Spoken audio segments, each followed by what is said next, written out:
పరిస్థితులు బాగున్నప్పుడు అందరూ వచ్చి కలేస్తారు, పెనేస్తారు.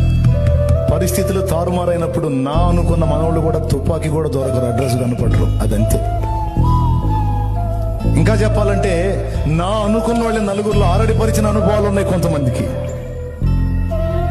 నా అనుకున్న వాళ్ళు నవ్వుల పాలు చేసిన అనుభవాలు ఉన్నాయి కొంతమందికి. పాపం ఏమనైతే వదిలేశారు మొత్తం. కట్టుకున్న భార్య కూడా ఎందుకు నీ బతుకు దేవుడు దేవుడు అంటున్న సిగ్గు లేకుండా దేవుణ్ణి తిట్టి చావరాదా అంతే.